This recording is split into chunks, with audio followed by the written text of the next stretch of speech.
ఆలోచన చెప్తాను, మీరు కాదనకూడదు. ఏంటండి అది? మీరు ఈ జాబ్ మానేయాలి.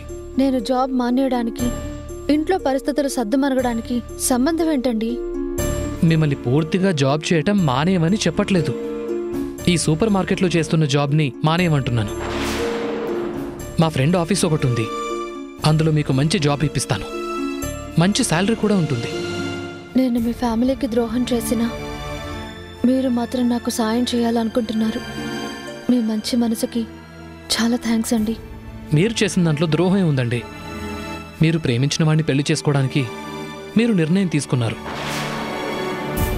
మీ మనసులో ఒకరిని పెట్టుకుని మా అన్నయ్యని పెళ్లి చేసుకునుంటే అది ద్రోహం అయ్యేదేమో, కానీ ఇప్పుడు మీరు చేసింది ద్రోహం కాదండి. అదేనండి మీ మంచి మనసు. నన్ను అర్థం చేసుకున్నందుకు చాలా థ్యాంక్స్ అండి. నాకు థ్యాంక్స్ ఏమొద్దు, కానీ నేను చూపించిన జాబ్లో జాయిన్ అవ్వండి చాలు. వద్దండి, నేనిప్పుడు చేస్తున్న జాబ్తో హ్యాపీగానే ఉన్నాను. ఒకవేళ మీరు చెప్పినట్టు వేరే జాబ్లో జాయిన్ అవ్వాలన్నా నాకు అవకాశం లేదు. ఎందుకంటే నా సర్టిఫికెట్స్ అన్నీ మా అమ్మ వాళ్ళ ఇంట్లోనే ఉన్నాయి. ఇప్పుడు ఆ ఇంటికి వెళ్ళడానికి కూడా నాకు మొహం లేదు. ఆ సర్టిఫికెట్స్ తీసుకురావడం కూడా కుదరదు. సర్టిఫికెట్స్ లేకుండా వేరే జాబ్కి అప్లై చేయలేను. ఆ సర్టిఫికెట్స్ గురించి వదిలేయండి. మీరేం చదువుకున్నారు, ఇంతకుముందు ఎక్కడ జాబ్ చేసేవారు నాకు తెలుసు కదండి. కాబట్టి ఏ ప్రాబ్లం ఉండదు. మా ఫ్రెండ్తో నేను మాట్లాడతాను. జాబ్ ఎక్స్పీరియన్స్ లెటర్ కావాలి అంటే మన కంపెనీలో పనిచేస్తున్న లెటర్ ఉంది కదా, తెచ్చిస్తాను. దాని గురించి మీరేం వర్రీ అవ్వకండి.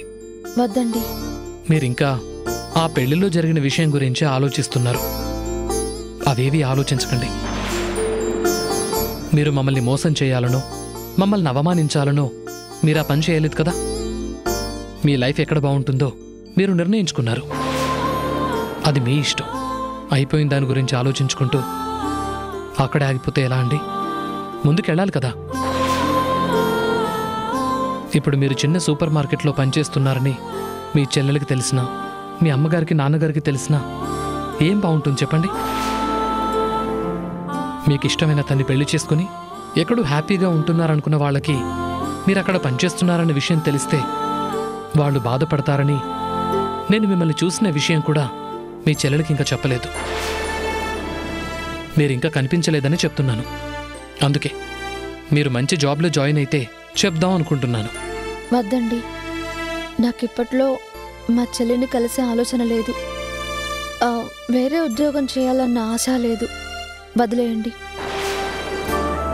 నేను మీ ఫ్యామిలీకి చేసిన అన్యాయాన్ని మనసులో పెట్టుకోకుండా వాలంటరీగా వచ్చి నాకు మంచి చేయాలని ముందుకొచ్చినందుకు చాలా థ్యాంక్స్ అండి. మా చెల్లెల్ని అంత అపురూపంగా చూసుకుంటున్నా మీ ఫ్యామిలీకి కూడా చాలా థ్యాంక్స్ అండి. ఆటో, ఇక నేను బయలుదేరుతానండి. సరే అండి, రేపు మళ్ళీ ఇక్కడే కలుస్తాను. జాబ్లో జాయిన్ అవ్వడానికి ప్రిపేర్ అయి ఉండండి. నేను మా ఫ్రెండ్తో మాట్లాడతాను. అలాంటిదేం చేయకండి ప్లీజ్. నేను వెళ్తాను. అదేం కుదరదు. మీరు ఖచ్చితంగా జాబ్లో జాయిన్ అయి తీరాలి. అజీజ్ నగర్. ఎక్కండి మేడం. పాపం అన్నింటికీ గిల్టీగా ఫీల్ అవుతున్నట్టున్నారు. ముందు ఆ గిల్టీనెస్ని పోగొట్టాలి.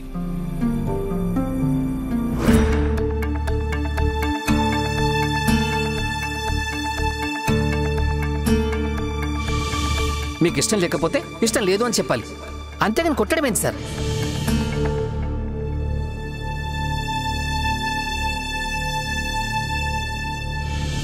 నిన్న నన్ను కొట్టారు, సారీ కూడా చెప్పలేదు. కానీ సారీ కూడా చెప్పని గిల్టీ ఫీలింగ్ మీ లోపల ఉంది. ఆ రాక్షసి కోపంలో అన్నా నిజమే అనింది. తన్ని కొట్టానన్న గిల్టీ ఫీలింగ్ నాలో ఉంది. అందుకే పొద్దున్నే సారీ చెప్పడానికి వెళ్ళాను. అంతలో ఆ రాక్షసి నా ఈగోని టచ్ చేసింది. అందుకే చెప్పలేకపోయాను. తనకి సారీ చెప్పనంత వరకు ఈ డిస్టర్బెన్స్ ఇలాగే ఉంటుందేమో. తనకి సారీ చెప్పేయడం బెటర్. I'm sorry.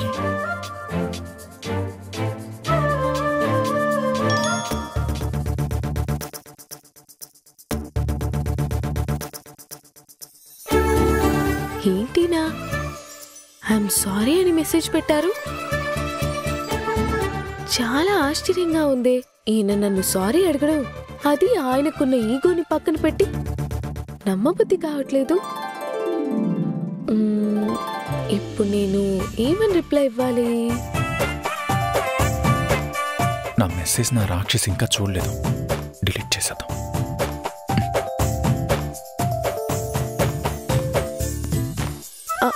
ఏమైంది దీనికి? ఐఎమ్ సారీ అని మెసేజ్ పెట్టారు, అంతలోనే డిలీట్ చేశారు. మళ్ళీ తన ఈగో గుర్తొచ్చిందేమో.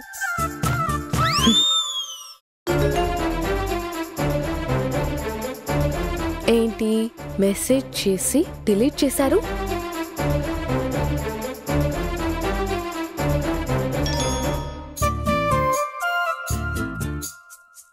వేరే వాళ్ళకి పంపించాల్సిన మెసేజ్ నీకు పంపించాను.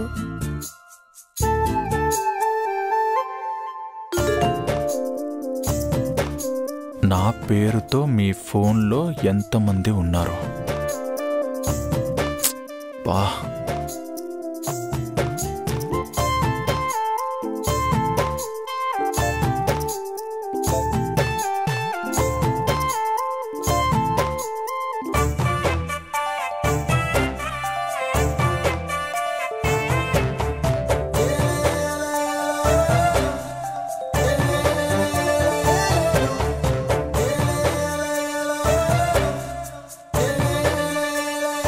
ఏంటి టైప్ చేస్తున్నారు, మళ్ళీ ఆగిపోతున్నారు?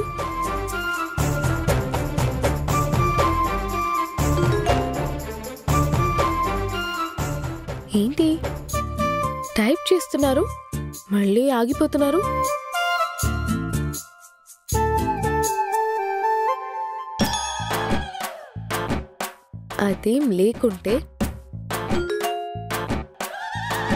అదేం లేకుంటే నా ఫోన్లో ఎలా తెలుస్తుంది?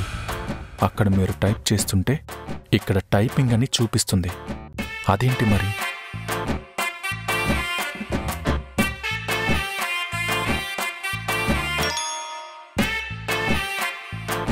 ఓ అదా, ఇందాక చేసిన మిస్టేకే మళ్ళీ చేశాను. వేరే వాళ్ళకి మెసేజ్ చేయబోయి నీ నెంబర్కి చేశాను. మళ్ళీ గుర్తొచ్చి డిలీట్ చేశాను. అప్పుడే నీకు టైపింగ్ అని చూపించుంటుంది.